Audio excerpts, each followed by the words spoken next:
Hello everyone, welcome back to Rainy Let's Play. I'm Solon. Today, for Final Fantasy, we also have with us Logichole. Say hello. Hi everybody. And we just got disconnected. So we're in smack dab in the middle of the quest, right Siobhan? Yup, that's right. And I'm sitting next to a, what are they, Kikaroon? The little guys? The Kikaroon. Still taller. This Kikaroon is going about their work, spreading... I don't even know what. What would you be spreading next to a vineyard? You're like... Fertilizer? Maybe? I guess so. Disease? I mean, they are Kikaroon. They're not known for their cleanliness. Really? They look very clean, tidy. I don't know. I'm racist against Kikaroon. Why? Why? They were introduced in Final Fantasy XI, and they were all thieves and basically unpleasant beings. But they seem so harmless. It's all a front. What about you? With your sneaky cat claws. Oh, you can definitely be racist against me. It's all right.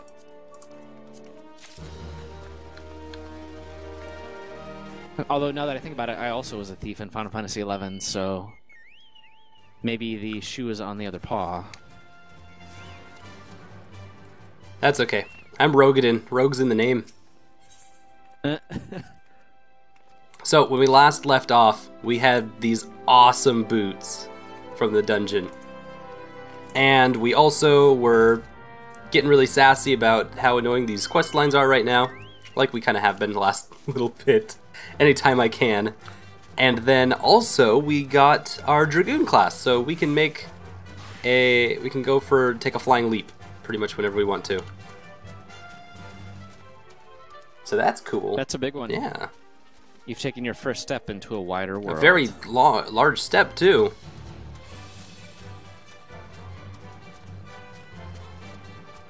Like, that's one step for Siobhan, one giant leap for all Rogadin kind. Really giant leap.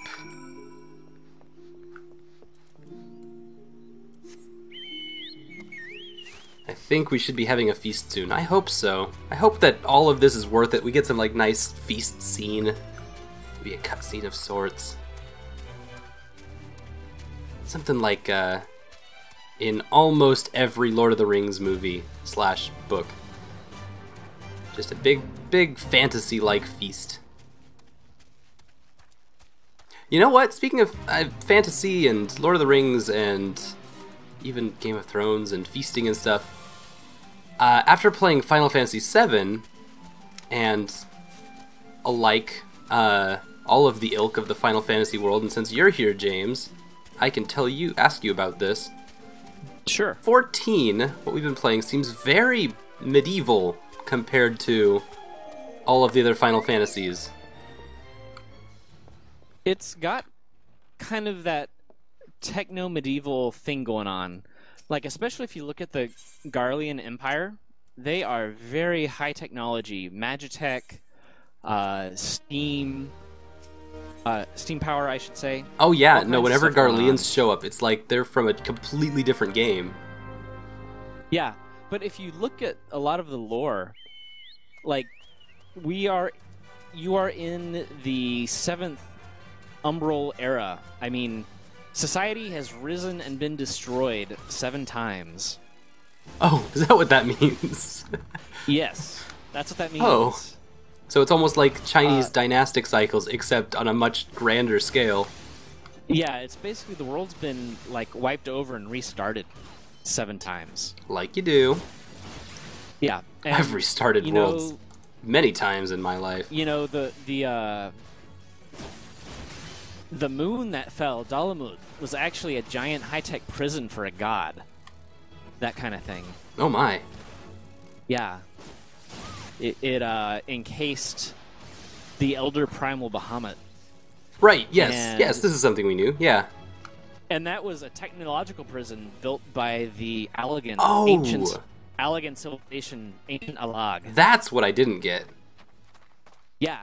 Yeah, no, that was made. That was a constructed artifact. I didn't think of the moon as like an actual the construction, because the thing I was worried about was once I saw the moon destroyed, it's like, wait, what about like tides, the planet, etc.? Yeah, it's the lesser moon. It didn't have as much effect on the tides as the primary moon. But yeah, well, that's been thought of for me. It was a space station, okay, basically, that imprisoned the Elder God.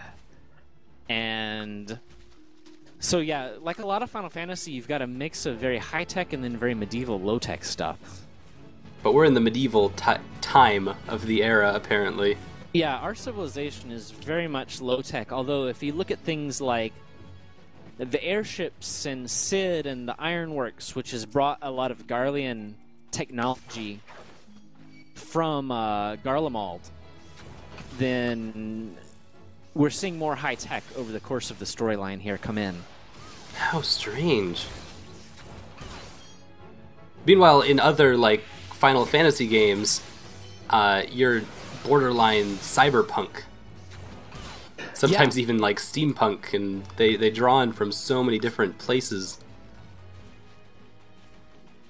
I mean, Final Fantasy VII itself draws upon, like, 1 bazillion places, because it's, like, this weird confection of all sorts of fantasies. Yeah, the Final Fantasy games tend to play fast and loose with setting as far as that goes. It's like, does it look cool? All right, roll with it. And I really like that. I do too. Because of how long they are. That's what I like about this series. It's like, all right, if we're going to spend 40, 50 hours in a couple different places, they might as well have a lot of variety to them. Doesn't feel like your same stock and barrel kind of stuff, which I was surprised by. I was like, why hasn't every other game taken from these spots? Where what I found is that every other game that was like being Final Fantasy VII took from mechanics, took from the idea that it has to be a long, drawn-out story, took from these very specific character tropes that are just basic novel writing. I'm like, no, these... After playing Final Fantasy VII, it's like, the characters, the story, those are not the interesting parts.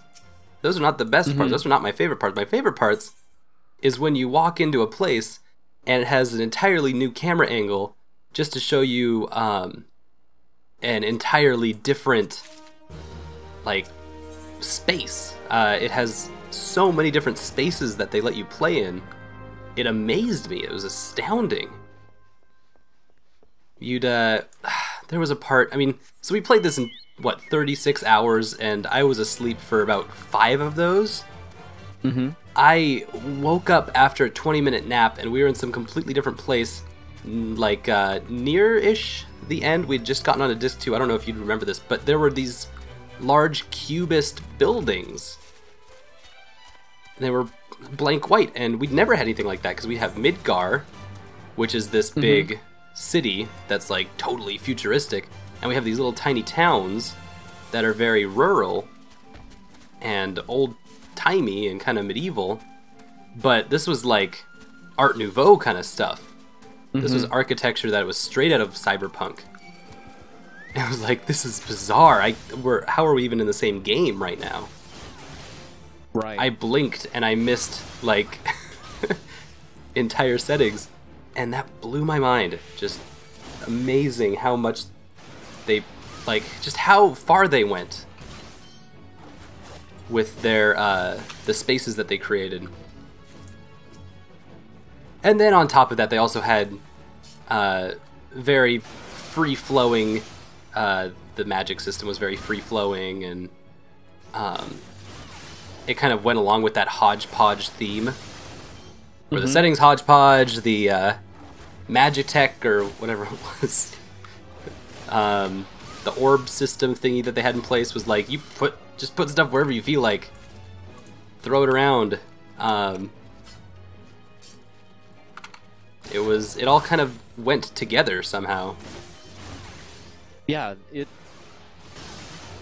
Final Fantasy Squared does a really good job of setting and atmosphere and just even like telling a story through the landscape. Yeah. And through the layout and level design, that's one of their strengths, I think. I would absolutely agree, because I don't think that the Final Fantasy games are held up by their characters alone. Oh no, like a lot of the character writing is really, like you said, kind of basic novel writing, like yeah, creative writing 101 type. Yeah, they're not stuff. reinventing the wheel at all, and I think that's completely appropriate. But you look at their setting and the world building and stuff, and it all hangs together they borrow all of these disparate elements and make it work. It's really cool. Which is what I've always thought of as like that's video games. That's one of the most powerful things that you can do with how we create 3D worlds in games. You can create play spaces. That's what you do. Mm-hmm. And I think that that's what everyone gets when they play Final Fantasy VII, and that's why it's such a such a cornerstone of video games. But I don't think people are going to be quick to admit that, even though they absolutely can read it. Until you point it out to them, they're like, "Oh yeah." One thing that fascinates me about the game Final Fantasy VII, and I'm probably horribly biased as far as this goes because I was like 15 when it came out. Sure. I'm gonna date myself here and say that yes, I was 15 when that game came out, and ow. So it hit me right in that I was right. I was at the correct age to be maximally receptive to the game. Oh yeah. Old enough to understand the story and say, "Wow, this is weird." And what do you mean? There's an unreliable narrator and stuff like that. What does it mean? He doesn't know who he is. and to be yet still kind of wide-eyed and innocent enough to be shocked by the death of a main character who I had grown attached to. Yeah, and that happened a lot earlier than I was expecting. Yeah. I was stunned by how much I was affected by it. But yeah, that really touched me. That meant a lot to me. I was an Eris aficionado. I was not in the Tifa camp. I was just shocked. Oh my god, I got a new top! I got a new shirt and it looks awesome. And it's a Dragoon heavy shirt. Ah, nice. And so now I've got, this completely doesn't match at all, but I have a green pokey weird shirt and then pink awesome looking bottom half entirely. Doesn't match at all, but it's what we're going with because it looks way better than puffy yellow shirt that we've had for the last 400 years. Oh, life is good. Life is really good. New hands, new hands, new hands, new hands. Yay!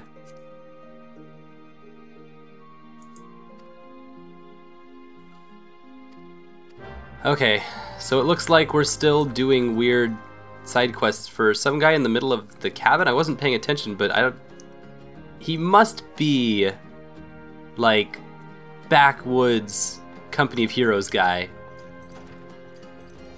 He must be the Company of Heroes guy that like left, because he's got an eye patch. Oh, the guy in Wineport? Yeah, dressed. Okay, yeah. He has an interesting story. His dialogue is worth reading. Oh dear. Whoops.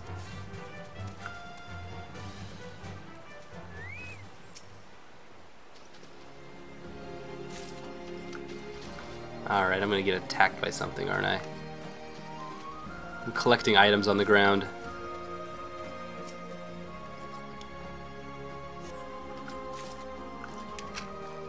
And this is too easy.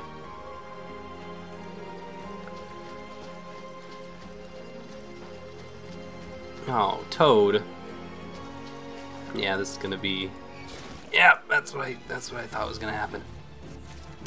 I'm out of here though. I got my thing. I aggroed a Toad, and it was like, I'm gonna charge up a really big attack, and I'm like, you do that. Bye. So out of here.